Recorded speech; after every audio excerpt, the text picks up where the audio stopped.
Hello everyone. Today's episode is very special for me because we have a very inspiring personality, the head of our department, Dr. Sujata Dudgaonkar ma'am. Ma'am is a teacher, a mentor, a guide of various undergraduates and postgraduate students, including mine. She has years of experience in academics, research, and clinical pharmacology. Ma'am, thank you so much for joining to our podcast. To begin with, I would like to ask you, how do you see the current scope of MD pharmacology in India? Well, thank you.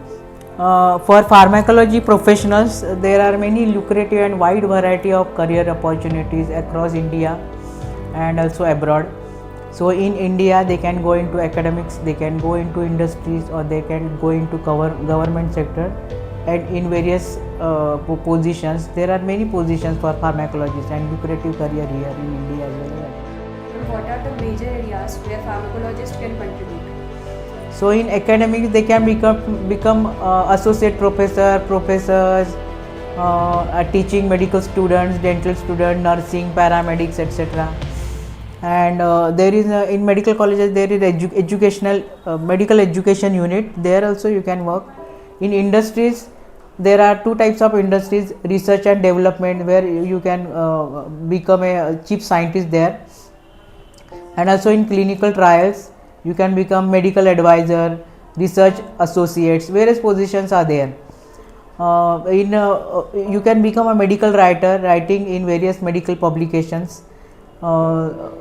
Thirdly, there are regulatory bodies in our country. They also demand presence of these MD pharmacologists for in various positions. So our regulatory agencies are Drug Controller General of India, Central Drug Standard Research Organization, DRDOs, etc. So there is wide scope in these areas also. In our country, there are some researching industries, and they are giants in this field of research, like Council of Scientific and Industrial Research, then Indian Council of Medical Research, Defense Research Organizations, etc. There is wide scope as in the capacity of various क्या बोलते हैं in various capacity. In tertiary care hospital also, they can guide clinicians on rational use of drugs, evidence-based medicine, etc. Ma'am, are there any scope for further studies? Yes, the MD pharmacologists, they can do super speciality, and they can go for DM clinical pharmacology, and abroad also they can go for postdoctoral fellowship and clinical pharmacology residency. So that's all. Thank you so much, ma'am, for sharing valuable insight. I'm sure your journey will inspire many doctors and those who are exploring pharmacology as a career. It was an honor to have you on this podcast. Thank you so much, ma'am. Thank you.